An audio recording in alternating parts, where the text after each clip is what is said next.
Olá, tudo bem, homeopatas? Sou Ana Paula Macedo, farmacêutica homeopata, e é com muita felicidade que nós iniciamos o nosso Homeoflix com essa videoaula, nossa primeira videoaula. Vou sempre passar para vocês, a gente vai conversar um pouquinho, e eu vou sempre colocar uma apresentação para que você possa acompanhar com bastante didática e bastante certeza todos os conceitos e os apontamentos que a gente vai começar a aprender a partir de agora, ou até mesmo no nosso processo de atualização. Então, sejam todos muito bem-vindos à nossa primeira videoaula. Na nossa primeira videoaula, eu já vou começar a compartilhar aqui com vocês, nós vamos falar sobre como estudar a homeopatia. Isso é muito importante porque as dúvidas sempre acontecem no seguinte aspecto: o que eu devo estudar? Por onde começar? Quais são os livros essenciais para que eu possa me tornar um homeopata diferenciado no mercado? Isso é o grande ponto, porque estudar homeopatia é uma coisa extremamente séria. A nossa responsabilidade enquanto homeopata, ela é muito grande. Então, se manter atualizado, em constante aprendizado, é muito, muito importante. Então, a nossa primeira videoaula, ela é uma base para que a gente possa entender, inclusive, as próximas videoaulas que virão. Muito bom. Então, vamos lá.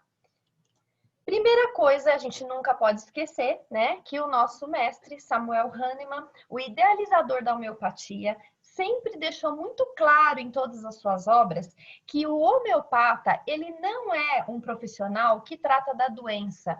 O homeopata é um profissional que trata do doente, cuida daquela pessoa que tem os seus processos de adoecimento. Então, transformar o uso do medicamento homeopático para tratamento de doenças não é o mais adequado. A adequação da homeopatia é dentro da totalidade sintomática daquele paciente, observando sempre os aspectos físicos, emocionais e mentais, porque isso sim é a totalidade sintomática. Então, quando a gente pensa nessas três esferas, nós estamos cuidando daquele doente que tem o poder de gerar não só a saúde, mas também o seu adoecimento.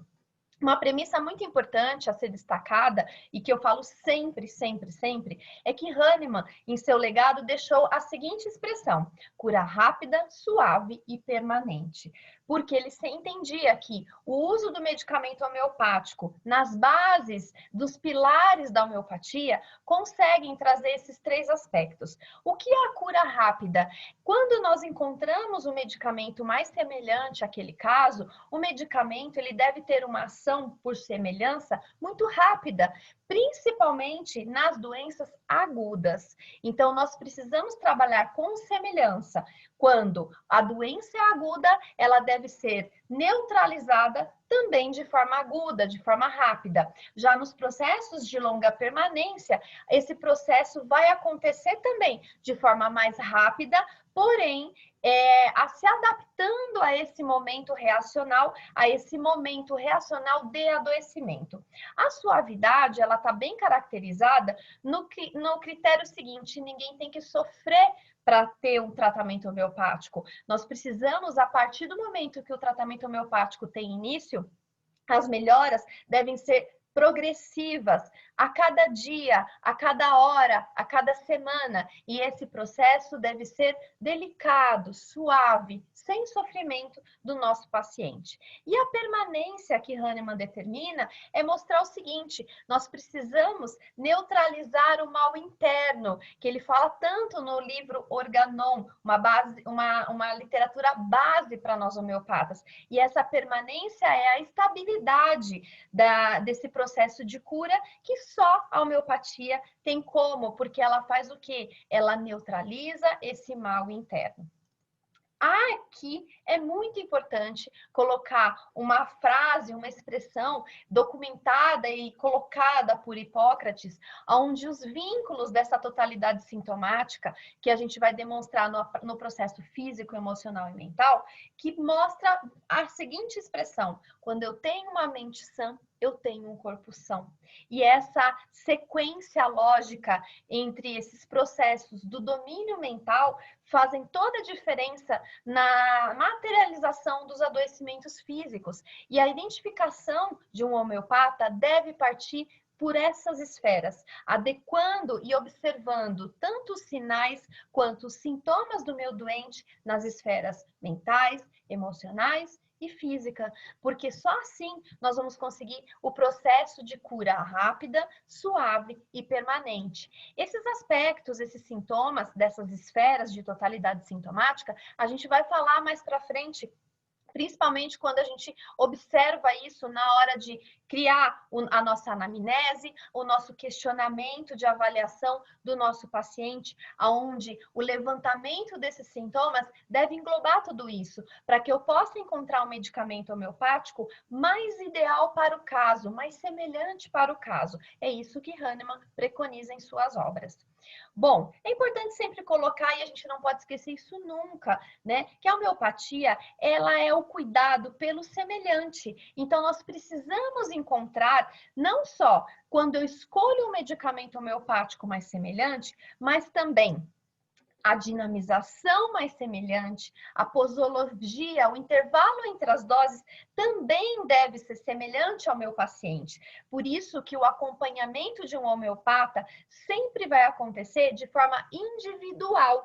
Cada paciente tem o seu medicamento, tem a sua dinamização ideal e o seu intervalo entre as doses, porque cada pessoa, cada indivíduo tem o seu tempo reacional e eles são diferentes. Isso traz o quê? Uma identidade e muito, muito individual para que esse homeopata possa visualizar. E lembrando, né, é sempre bom colocar que os medicamentos homeopáticos, quando eles são elaborados, quando eles são experimentados, eles sempre vão desenvolver sintomas muito semelhantes. E, esse mapeamento desses sintomas, nós vamos encontrar um livro específico que faz o mapeamento dos sintomas desse experimentador. E quando a gente vai buscar esse mapeamento desses sintomas no livro chamado Matéria Médica, a gente precisa adequar por semelhança ao nosso paciente. Aqui só um exemplo para vocês, né?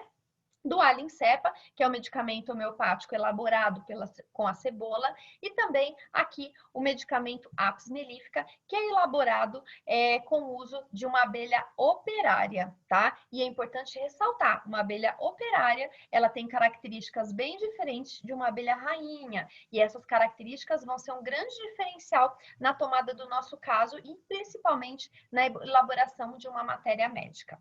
Bom, sempre bom colocar e é sempre importante a gente ter em mente essas bases da homeopatia, esses quatro princípios, esses 4 pilares, porque quando eu escolho um medicamento para o meu paciente, adequo a dinamização e o intervalo entre as doses, esses princípios devem estar muito enraizados nesse processo. Então, primeiro, lei da semelhança. A lei da semelhança é semelhança em tudo.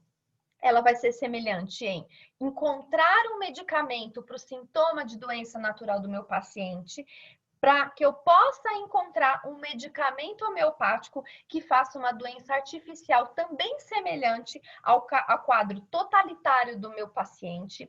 Outra coisa, adequar qual é a força, a potência que esse medicamento precisa exercer nesse paciente, uma vez que a doença artificial, ela deve ser semelhante à doença natural, mas um pouco mais forte. Por isso, nós chamamos de doença artificial, porque com essa força e essa semelhança, diante desse processo, eu consigo acionar no meu organismo o que nós chamamos de ação secundária, que é propiciada pelo meu organismo. E na tentativa desse organismo reagir a essa doença artificial semelhante, porém mais forte, eu consigo neutralizar as ações da minha doença natural. É aqui que nós precisamos encaixar e sempre ter na nossa cabeça se o meu medicamento ideal, ele segue os preceitos da lei dos semelhantes. Não só no nome do medicamento, mas também na dinamização e também no intervalo entre as doses. O segundo princípio também muito importante é que nós, homeopatas, nós só fazemos a experimentação de substâncias com potencial de se tornarem medicamentos homeopáticos em pessoas sadias, que seguem todo um critério para que essa pessoa possa entrar como experimentador dentro de um conceito para constituição de uma matéria médica homeopática. Essa experimentação, essa pessoa, né, enquanto experimentador, ela não, na grande maioria das vezes, ela não sabe o que ela está tomando, e ela vai começar a expressar, a mostrar o que ela está sentindo após a tomada dessa substância no que diz respeito aos sintomas físicos, emocionais e mentais. Quando eu tenho esse conjunto de informações desses sintomas e sinais apresentados pelo experimentador, eu vou ter o que nós chamamos de patogenesia. E o conjunto de patogenesias vai constituir a nossa matéria médica homeopática. O terceiro pilar dos princípios da homeopatia, estabilizados e conceituados por Hahnemann, falam a respeito das doses infinitesimais. Aqui eu vou trazer o destaque, né, que todo medicamento homeopático, ele vai passar por duas etapas. A primeira etapa, onde acontece a diluição. O processo de diluição, ele acontece para que nós possamos diminuir a toxicidade daquela substância. Então, o processo de diluição diz respeito ao processo de diminuir a toxicidade. A segunda etapa após a diluição é o chamado sucção. A sucção é a agitação daquele medicamento que vai trazer, vai acordar o potencial medicamentoso daquela substância. Aqui nas doses infinitesimais, vale lembrar que Hahnemann trabalhou com as escalas centesimal hahnemanniana, CH, e também com a escala 50 milesimal, LM.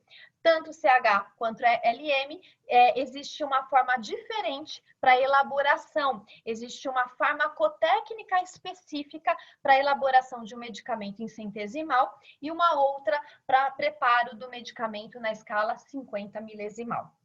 O quarto aspecto é que o uso da homeopatia, quando ela segue os princípios, é que nós usamos um medicamento da necessidade e da semelhança daquele caso. Uma vez que a matéria médica homeopática, ela é experimentada uma substância única, uma substância de cada vez, e assim nós temos o quê? Uma força para identificar toda a sintomatologia gerada na tomada daquele medicamento de forma única.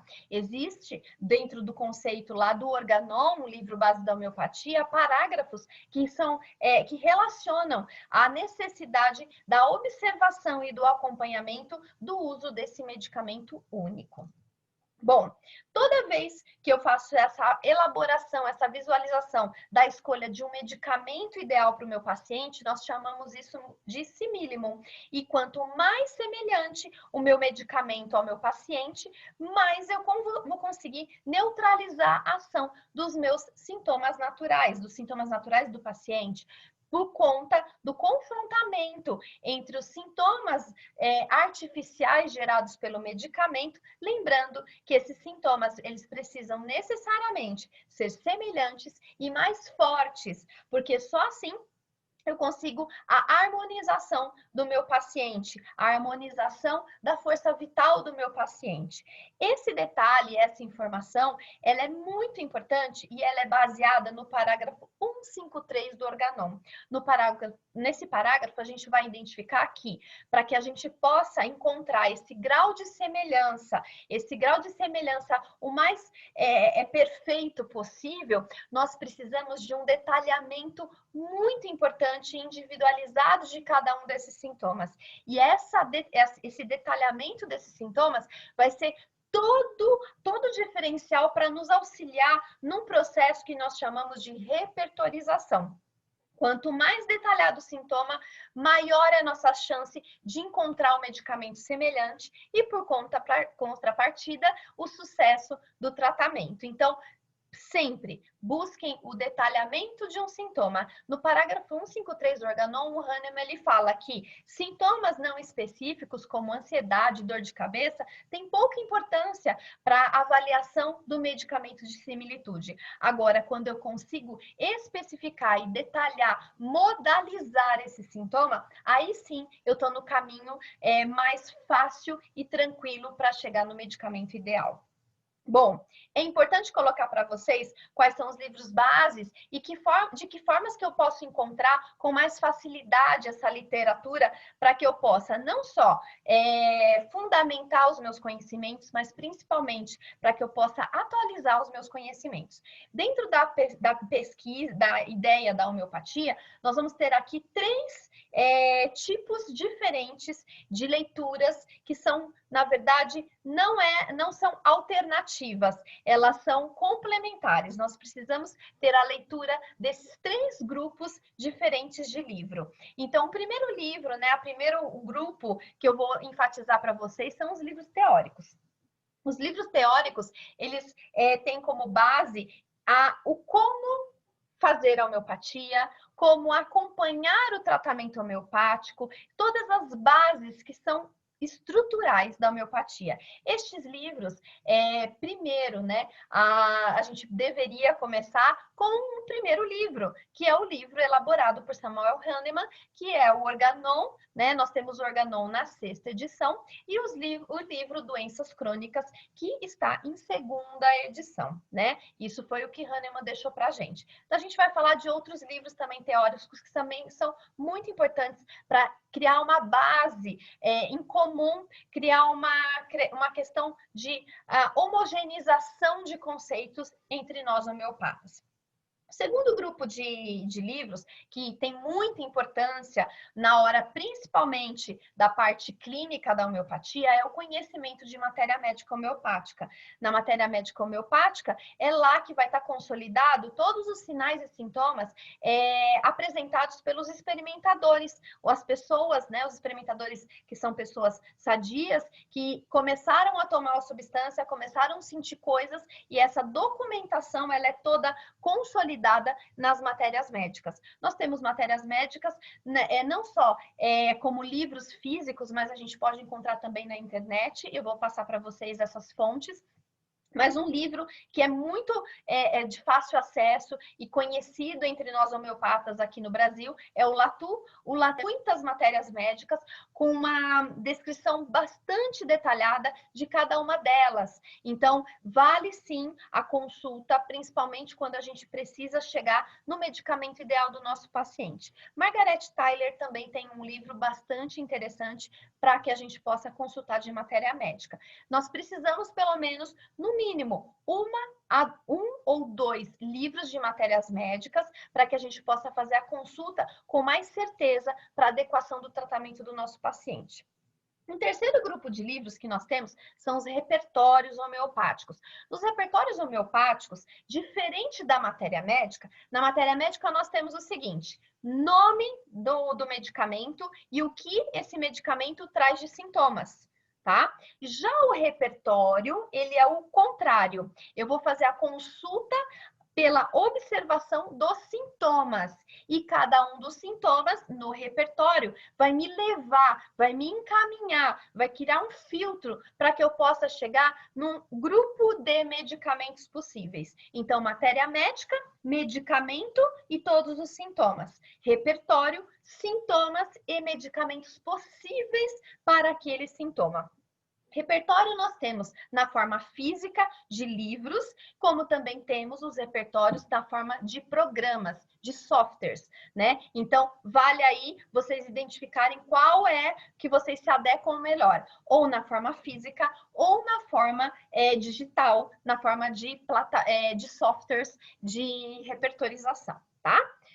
Bom, como livro bases, a minha recomendação a todos vocês é que vocês, se já fizeram a leitura, fico muito feliz, mas são livros que a gente precisa revisar, se não anualmente, pelo menos a cada 2 anos, porque a nossa evolução de aprendizado vai acontecendo a todos os dias, a cada atendimento que nós realizamos, a cada leitura que nós fazemos, então é sempre bom ler novamente esses livros, e se você não leu, recomendo a leitura, porque aqui é uma base, né, fixa, é uma base estrutural para todos os homeopatas que querem realmente fundamentar o seu conhecimento. Aqui vocês vão observar que eu estou colocando obras clássicas da homeopatia, porque até os homeopatas contemporâneos, eles tiveram o início desses homeopatas contemporâneos são baseados nessas obras clássicas da homeopatia que nós vamos ter aqui como principais escritores, né? Samuel Hahnemann, James Kent, e temos sim um homeopata brasileiro de grande relevância no estudo da parte miasmática, que foi o Dr. Laércio do Egito. Bom, por que a gente precisa começar com essas obras básicas, essas obras clássicas? Porque eu gosto muito de falar dessa correlação. Não adianta, quando nós estamos aprendendo matemática, começar a aprender fração, porcentagem, se a gente não sabe nem fazer a conta de mais e a conta de menos. Então, quando nós estudamos os livros base, nós começamos a estruturar, nós começamos a construir a nossa casa, não pela laje, nós conseguimos construir a nossa casa pelas fundações. Tendo uma fundação forte nessa casa, eu posso colocar qualquer tipo de parede, qualquer tipo de laje ou telhado, porque ela vai aguentar o tranco, ela vai ter força para aguentar isso. Então, recomendo a todos vocês que, se não fizeram a leitura, façam dessas obras básicas. Agora, se vocês já fizeram, vamos fazer novamente, porque os insights vão acontecer.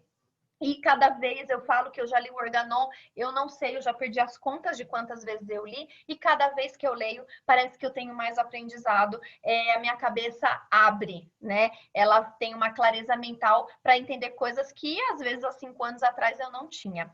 Bom, destaque para as obras de Samuel Hahnemann. Temos aqui, então, o Organon, A Arte de Curar, 6ª edição, o Doenças Crônicas, da 2ª edição, e o livro Escritos Menores. Essas são as 3 obras mínimas de leitura de Samuel Hahnemann. Outra obra bastante interessante foi a Lições de Filosofia Homeopática, de James Kent. É um livro muito interessante, só vale uma ressalva aqui. James Kent não teve acesso à 6ª edição do Organon.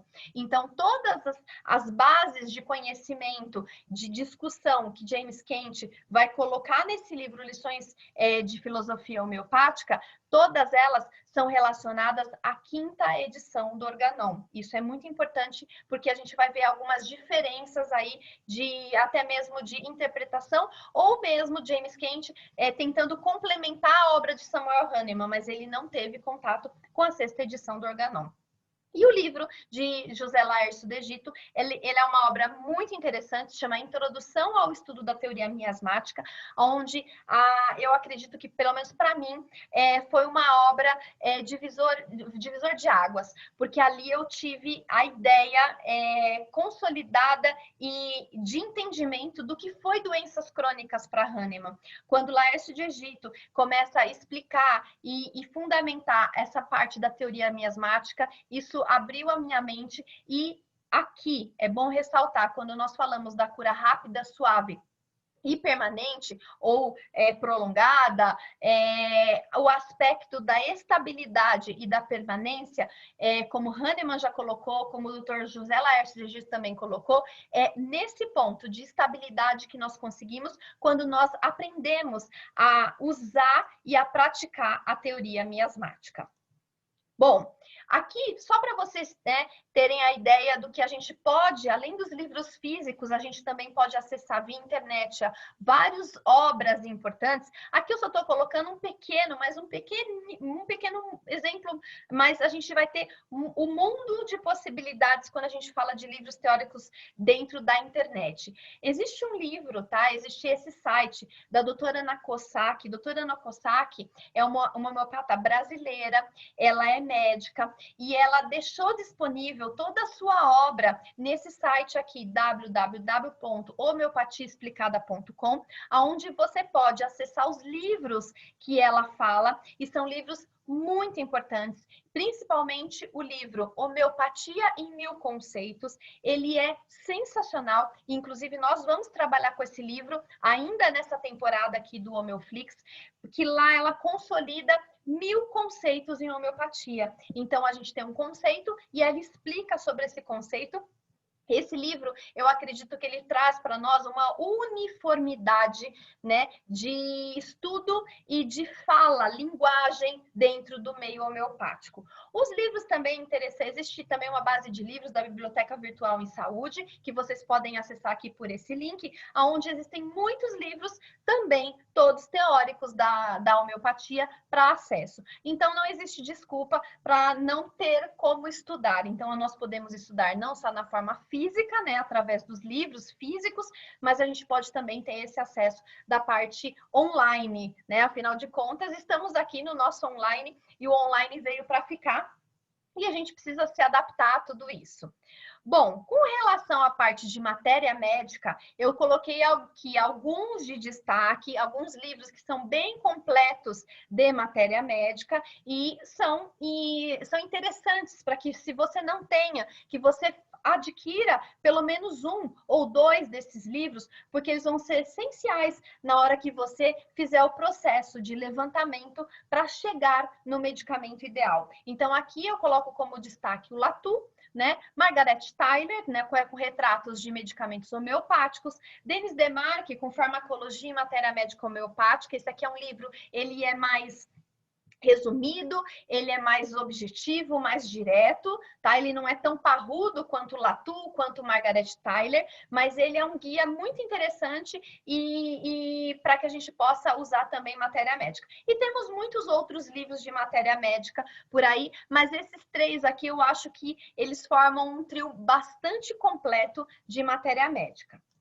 Aqui também já estou passando para vocês que então o acesso à matéria médica pode ser também na forma física, mas também no online, porque existem alguns medicamentos homeopáticos que são novos, que estão passando por experimentação agora, né? Ou passaram por experimentação na última década. E às vezes eles não estão nessa matéria médica física. Então eu coloquei aqui para vocês dois sites onde vocês podem visualizar alguns medicamentos homeopáticos nessas matérias médicas aqui. Então, nós temos esse site aqui, que são livros de homeopatia, matéria médica, disponíveis gratuitamente. E também temos os livros online, aqui esse livros online homeopatia, que também vocês conseguem acessar matérias médicas. Aqui, gente, é muito simples. É só entrar nesses sites aqui e digitar a matéria médica que vocês querem. Por exemplo, apis mellífica, natro muriático, nux vomica, cáusticum. Vocês digitam um nome e ele vai trazer para você toda a sequência de sintomas apresentados pelos experimentadores. Uma matéria médica online. Uso bastante, porque às vezes a matéria médica física, ela não tem a matéria que eu preciso. E às vezes pela repertorização, eu chego num medicamento que eu nem imaginava, consulto lá o livro físico, não tem. Que eu faço, jogo na internet e eu consigo todo o catálogo, né, todo o sequencial de patogenesias geradas que vão constituir essa matéria médica. Outra coisa interessante, né? Então, falando aí no nosso terceiro grupo de livros base, né, para o homeopata, nós temos então os repertórios. Lembrando que o repertório ele tem uma sequência diferente da matéria médica. O repertório eu vou ter o quê? Os sintomas e quais os medicamentos possíveis que atendem a esse sintoma. E eu posso ter esse repertório na forma impressa ou digital. E aqui eu coloquei prestigiando, né? Sempre, vocês vão ver que eu sempre vou buscar o prestígio dos nossos homeopatas brasileiros, e nós temos o livro impresso, né, do Dr. Ariovaldo Ribeiro Filho. Ele tem na forma impressa e também na forma digital, para que vocês possam fazer a aquisição, principalmente para quem vai trabalhar efetivamente com homeopatia. Mas na forma digital eu também tenho o Arqueiro, tenho também Vitoucas e outros também, tá? Eu estou colocando para vocês só um caminho, né? Mas existem vários outros que até se vocês quiserem colocar aqui nos comentários, outros livros que vocês entendem e saibam que possa ajudar a todos nós aqui a melhorar ainda mais o nosso conhecimento de homeopatia, fiquem à vontade e pode colocar aqui nos comentários. O acesso ao repertório homeopático, existe um repertório homeopático que a gente pode consultar de forma gratuita, tá? Que tá aqui esse site, o acesso aqui que vocês podem entrar, que vocês conseguem também ter uma ideia de como é um repertório homeopático. Eu vejo às vezes que muitos homeopatas não tiveram contato e também não aprenderam a repertorizar. E aí acabaram que nem compraram esse livro, não adquiriram esse livro. Então, para quem quiser entender ou conhecer um pouquinho de como é um repertório homeopático, eu recomendo o acesso a esse site aqui, do Repertório Homeopático Essencial, que vocês vão ter uma ideia bem legal e vão entender como é a dinâmica de repertorização. Nós vamos ter aqui na nossa plataforma, tá? Uma aula para falar sobre repertorização. Artigos científicos, muito importantes para nós homeopatas, porque através das publicações, né, nos meios científicos, nós temos muitos pesquisadores, inclusive brasileiros, que estão fazendo trabalhos maravilhosos, não só como revisão bibliográfica, mas também o estudo e a avaliação de aspectos do uso do medicamento homeopático in vivo e in vitro, e isso vai ser, inclusive, um dos temas, né, aqui do Homeoflix, que nós vamos fazer alguns estudos de artigos científicos de forma dirigida, para que a gente possa ter uma consolidação dos nossos conhecimentos, para que a gente possa entender como funciona a ação daquele medicamento, em que aspectos ele tem ação. Então, os artigos científicos são essenciais para nós homeopatas. Aqui, opa, voltou?